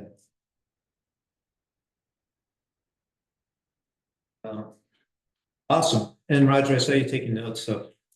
I do want to have want to start an ongoing project list. To keep track of this stuff. Definitely started one, but I'll update it and we'll recirculate it. Yeah. I guess we'll just take it, we'll bring it to the next meeting and try to figure out which season we want to target some of these ongoing tasks. And I think, as it goes, it'll be more of a kind of a, we just want to kind of get it as close to autopilot as we can, with kind of the routine maintenance, like we know when we want to do brush hogging every year, we know when we want to do earth and dam work every year. Just kind of get it in that flow, I think it'll be a lot easier. I used to have guys that forced do it them brush hogging. Well, I did it myself for a long time, but the last couple of years I had Isaac. Okay. He's pretty reasonable. He used to do that big field, all those fields up there for me. Okay. Kate's been pretty patient. Do we want to talk about grand opening celebration stuff? Or is it way too early for that? Honestly, I'm thinking, it's kind of too, well, I'm thinking it's too early to like set a date and other things, but, yeah, good, let's talk about whatever we need to talk about with right now. Sure. Yeah, really briefly, the way that we've helped out in the past is we've set aside a budget to help provide food, potentially a porta potty. We will send out invitations, usually like postcards, make sure that all the donors to the project get them. Make sure the important folks like the Forest Service and Vermont Housing Conservation Board, et cetera, et cetera. We usually invite any of the senators or local representatives that supported the project. So we would invite Bernie Sanders. Senator Leahy originally wrote a support letter. He might or might not come, but particularly federally funded projects. And we definitely invite the local state representative, and all the town officials and foundations that supported it. We'll help develop kind of a speaking program. We usually also have activities, whether that is, it's likely like a guided hike. We might have someone lead a guided mountain bike ride after the speaking event. Definitely kind of food. I'll definitely invite the landowners. We want to thank them and all of you, and thank you for your participation and everything you've done. So it usually is like 45 minutes of kind of mingling and talking and thanking and clapping and all that jazz. And then send people out on the property, you know, birders go here, hikers go here. You know, we could see if Emily Potter is interested in leading something about a specific topic. Mountain bikers go that way.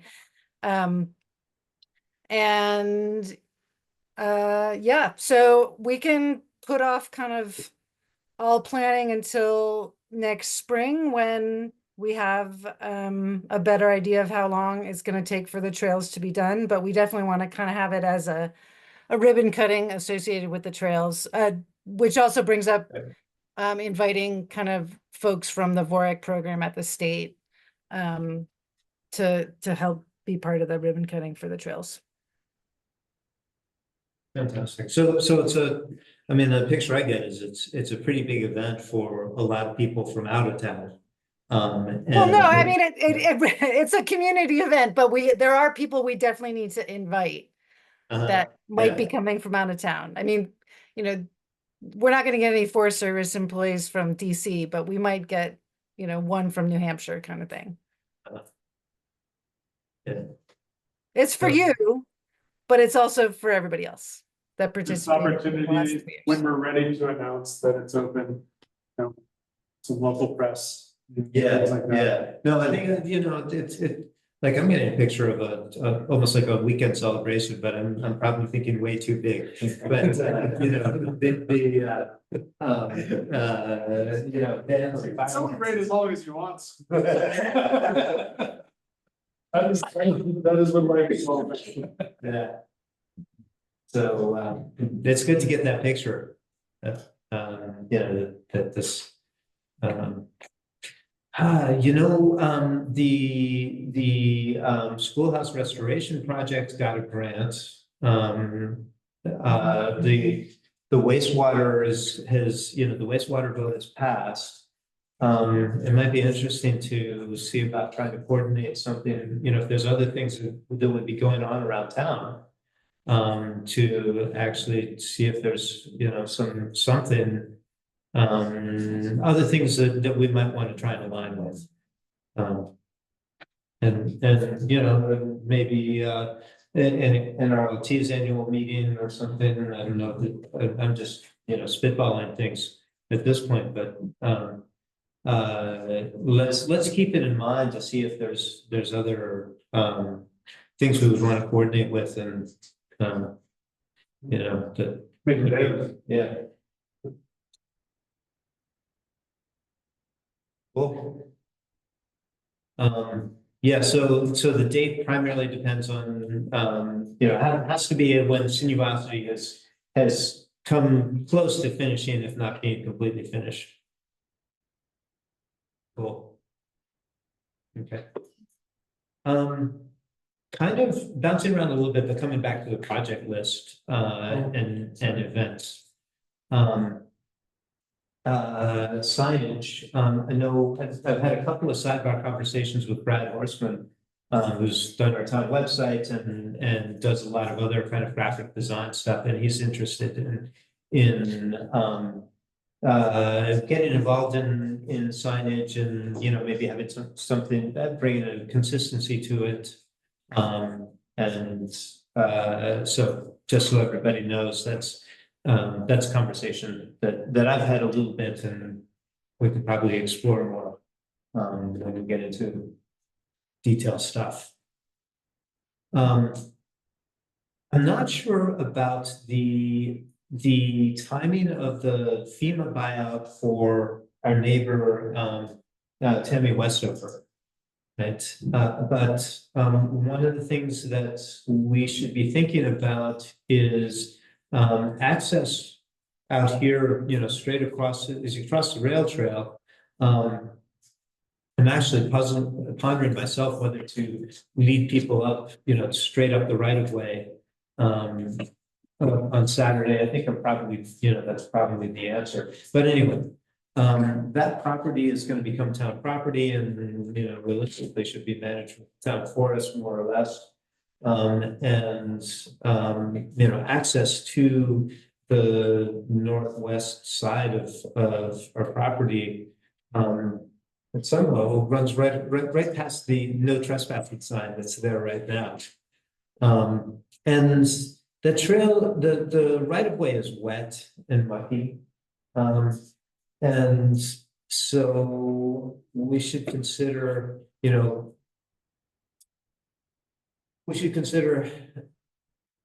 how we want to evolve these parts of the forest that are not going to get attention for sinuosity. And you know, how to open them up for people. The purpose of the forest is for people to get out and have the experience of being out in the woods. That part of it especially is a great place to do it, to see the woods as opposed to see recreation trails. And you know, planning around let's say non-professional trail building. I think there's a lot of scope for non-professional trail building in that area. And you know, so we want to have it unfold in a, you know, managed and reasonable way to do it.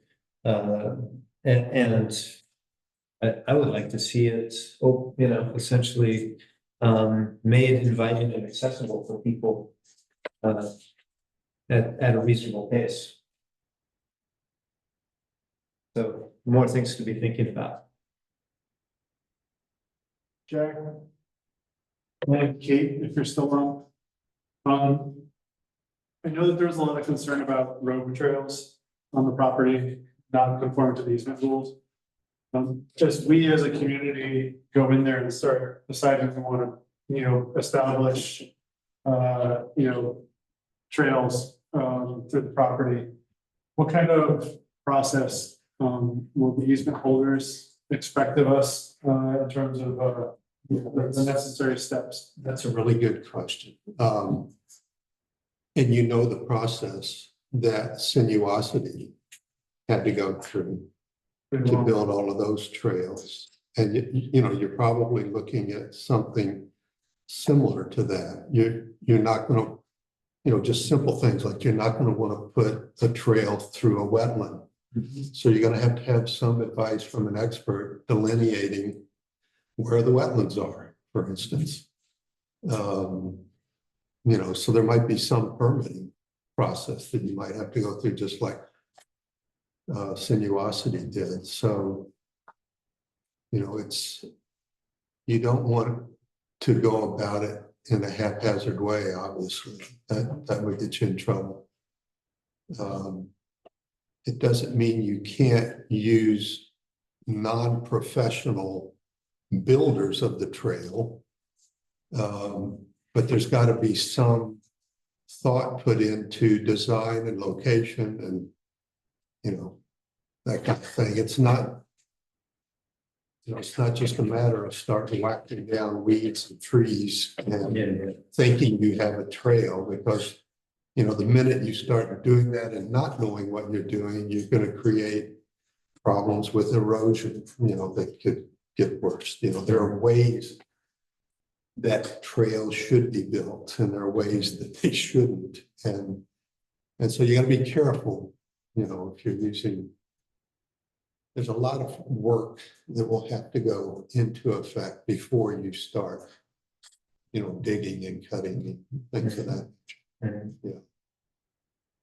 On the other hand, what about, you know, people walk, they find a natural way to go, they're following a deer path. 3 or 4 people have followed a deer path, 10 people have followed a deer path. Yeah. Now it's time to, Yeah. That's going to happen. I don't know that you can prevent that, but if you know, if you're talking about creating an advertised, noticed trail, then you gotta stick to the rules. Yeah.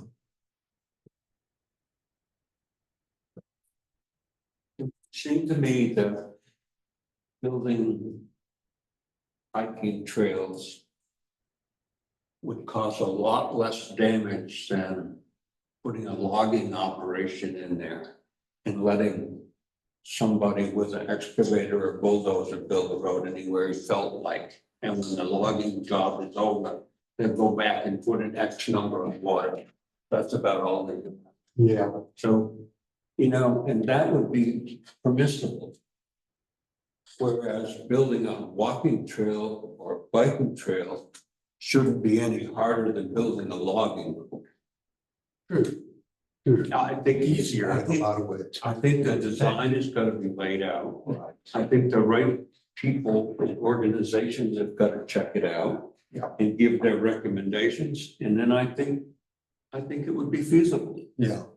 Keep in mind that, you know, there's also, you know, you say non-professional, but there's a lot of money out there for professional, you know, trail building. And I suggest you don't give up on that. You know, down the road, you know, you were able to get this big grant here, you know, there'll probably be other opportunities to get other grants. In which case, you know, the trail is being built by professionals and being done right, and, you know, hopefully we'll have will last. You know, I know, I live in Woodbury. The town of Woodbury used the Youth Conservation Corps to build their trail in their town forest. And that was worked out very successful, and those folks know a lot about trail building and, you know, how to do it right. And it was a $10,000 grant. You know, it's a small grant. It's a lot of money for most, you know, volunteer workforce and you know, getting stuff done. Yeah.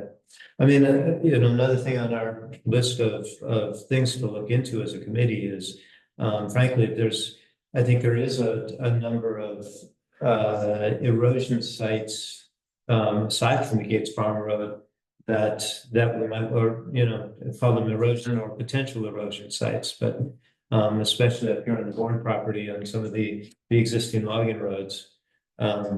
There's places where we might want to look into erosion remediation, and that's something that I would be really interested in seeing what kind of grant funding is available.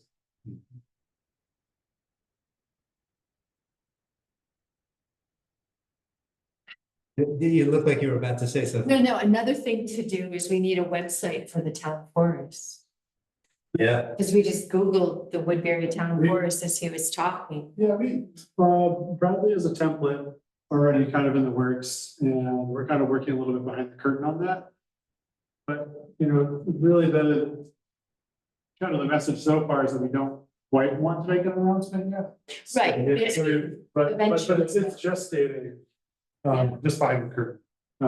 I think one of the things that I kind of corresponded with you directly about maybe going into the woods and taking pictures. That didn't work out. I had to fly to California last week, so my whole schedule for the month got screwed up. Family member passed away long time. But I figured just take a whole bunch of pictures this weekend. There'll be plenty of opportunities, and as we get better at making pictures, we can always do a blow up to it. But, you know, there's really no calendar of events beyond the walk that we want to advertise yet. And if we don't want people, you know, just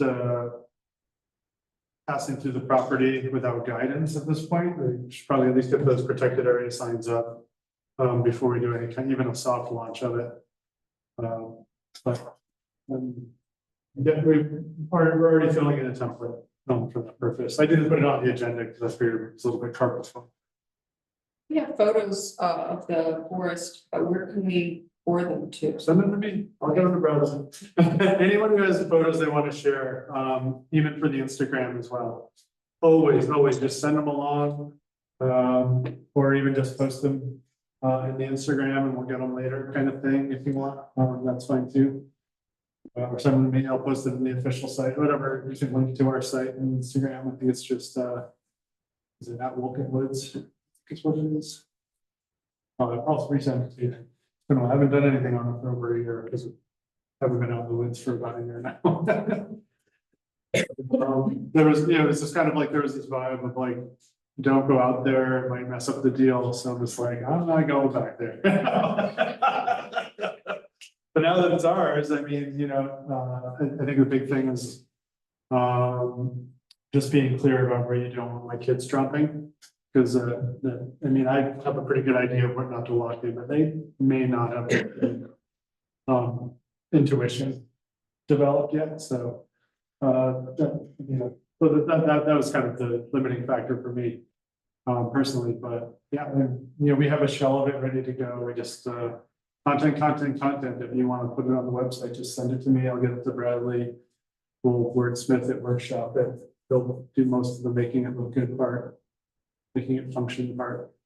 And the idea was to, when we go live with it, we want to have a calendar of upcoming events. This is kind of a milestone, a calendar of upcoming events, so that when we start directing people to the website, they'll have a reason to come back. That's a big thing with web resources. You need a call to action, or you need people to want to come back to it. Yeah. So that was what we wanted to do, is we wanted to get people coming to the site, we want them to come back regularly. But also, if there's wildlife information we want to share, because there was a little bit of discussion a few months ago about not necessarily highlighting the presence of certain sensitive species, but maybe after speaking with Mark Peters, there might be some species profiles or seasonal stuff that we want to post to, along the established pathways to focus or look for, like, what species are commonly in the park, this time of year. I think that would be a wonderful resource. It'd be a perfect place for. But yeah. There's a lot of other community forests around, and a organization that's things in my inbox that I have to read still, there's like a state, I don't know if it's direct state agency, under the funded by the state, but there's somebody who has a community forest stewardship association or something. And people who track the town forest and put resources together for people like us. So there's a lot of stuff that we can spend time digging into and potentially finding other resources. Guidance on some of the questions that might come up for us. To me, what's exciting about it is actually making connections with, the Craftsbury Trails Committee, for instance. I know that for people who like to get out and hike and do stuff, a lot of us like to go to different places. The third time I've walked the trail, I'm done with that for this year. I want to go to a different one. And so I think there's, for us to connect with the Craftsbury Trails. By the way, the Craftsbury Academy Woodlot has a couple miles of walking trails that are pretty cool. Highly recommended. Yeah, maybe be a potential presentation where we can get representatives, or even like a town forest summit. Where you can bring someone like Jens in, who talks a lot about like the big picture stuff and animal migration movements and stuff. And we'll see if there's some synchronicity of policies that can be done. Or, just a town forest celebration week or something like that. Yeah. Where we host a different event in different towns over the course of a month. And people to come in and kind of leave their comfort zone a little bit and experience. So different. That's somebody else's town forest. Exactly. Cool. Okay. I don't know, a long time ago, I read something or heard something about wood turtles in those fields. Maybe you should check with Mr. Peters about it before we do any brush hogging. There was something on, Kylie Briggs. Kylie Briggs, who lives in Woodbury, is one of the big wood turtle experts in the state, maybe even beyond the state. And he would be able to answer that question. I'm pretty sure he might even be interested in coming and looking for wood turtles, because we know it's a potential habitat for them. In fact, I've talked to him about it before, and he expressed some interest in coming and taking a look. He lives in Woodbury. Kylie Briggs, C-A-K-I-L-E-Y. K-I-L-E-Y. He works for the Orient Society. But it goes all over the place. He's a herpetologist. And just a reminder to not put wood turtle stuff on the web or kind of in your public announcements. You guys may have seen a woman got arrested about a month ago with like 200 turtles in northern Vermont trying to cross the border into Canada. We have to, people search the web for kind of turtle locations, so just try and keep it off the on the down low.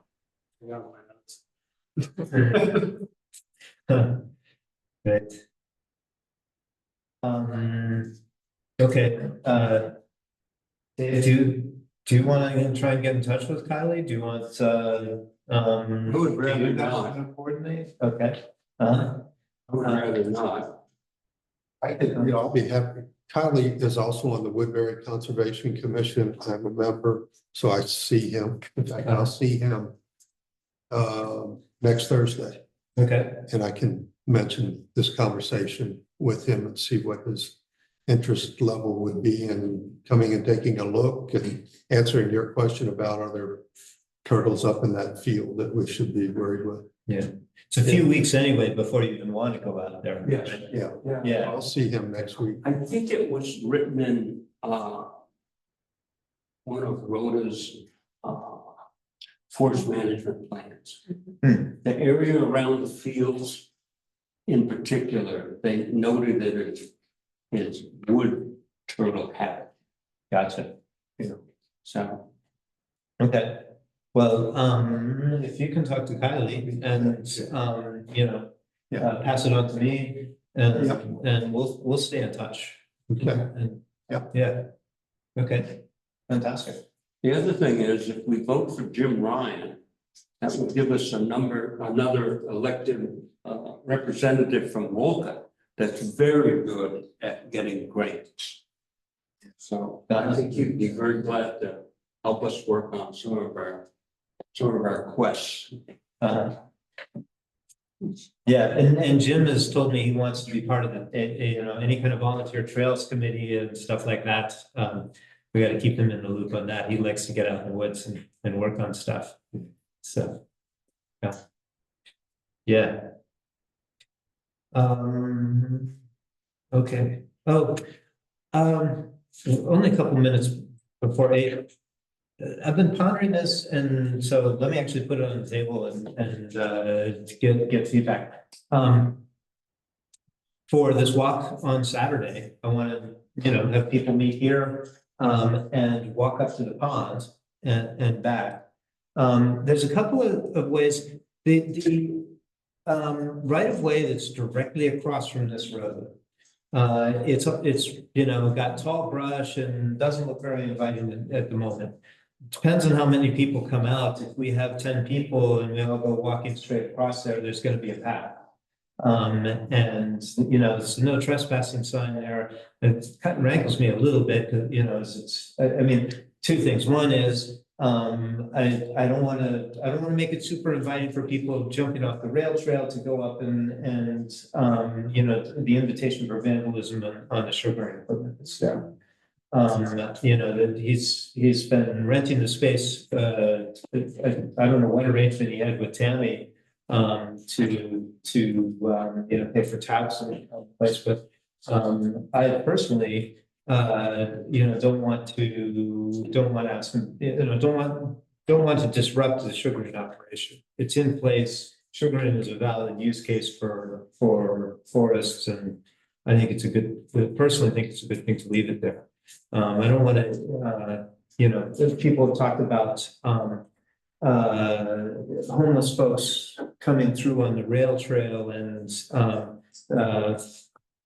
Eric across the street talked about people breaking into his house and stealing things. And you know, I'm mindful, I don't want to be alarmist about it, but you know, concerns that people have brought up about you know, homeless people camping out in places, and in you know, places that are inviting vandalism. So what I'm thinking about is, on the one hand, it's a great place for access from the rail trail and kind of welcome to the town forest. I don't think we're ready for it yet. I'm debating in my mind whether to take this walk down the rail trail around the corner a little bit and bushwhack up, you know, across the property line in the town forest, or just walking straight up, you know, where we walked the other week, or the other possible access point. And this is, well, the other possible access point is essentially behind the town garage and up behind the gravel pile. There's a, you know, hazardous area, don't, you know, stay out sign by the town garage, but there's a road that goes up there, and you know, it's a real easy way to access the right of way and get up onto the Bourne parcel.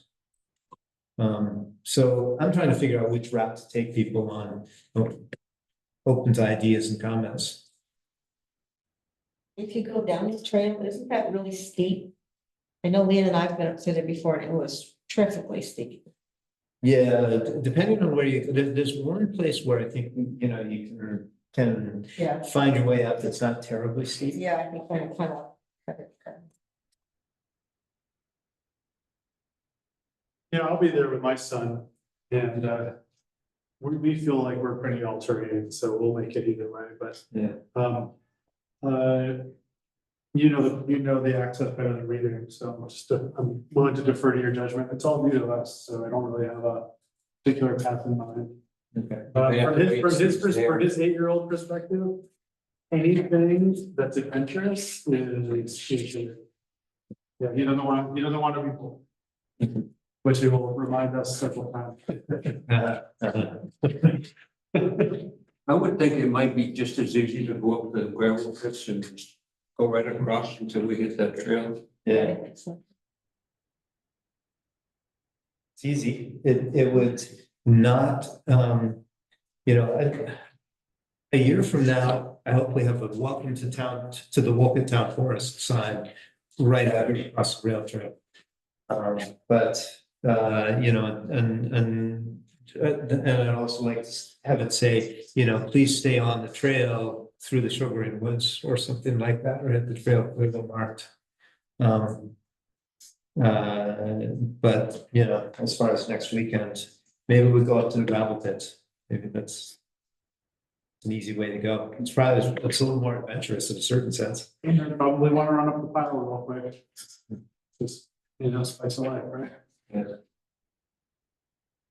But yeah, I think anybody who shows up is just up, it's going to be mad curious. So. My wife and one of her friends that has access across that land off of Pond Road are gonna come in from that way. Okay. So they said they'd meet us at the pond. Okay, cool.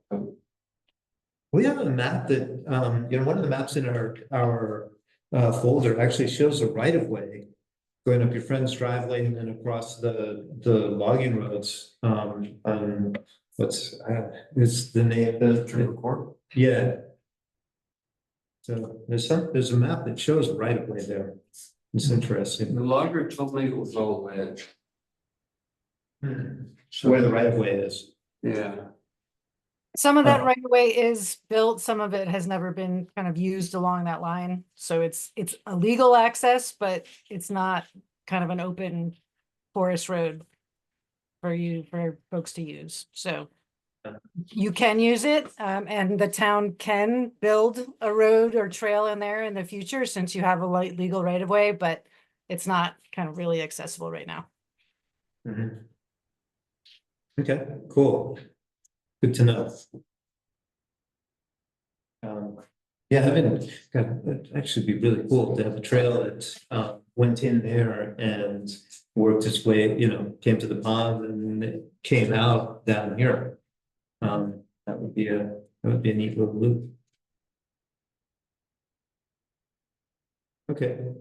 I'm aware we started 5 minutes late. I've kept you 5 minutes late at least. Anything else saying, burning issues anybody wants to cover tonight? Let's wrap it up here and we'll figure out, so definitely a meeting second Thursday. And I'll coordinate with the voting members and, figure out an announcement. We have to warn a meeting. If we will have one before then. Walk on Saturday morning. What time? 9:15 together. 9:15 together, 9:13 or 9:30 to. Yeah. It took, so Gabe and Maxfield and I walked more or less the route that I want to take. It took us 3 hours. We stopped and talked a few points along the way. I expect it, depending on how many people show up, it'll probably take 4 hours. If there's a group, if there's a tiny, small group that really wants to get after it, it'd take 2.5 hours. Right here. Yeah, gazebo. Awesome. Yep. All right. Thanks, everybody. Yeah.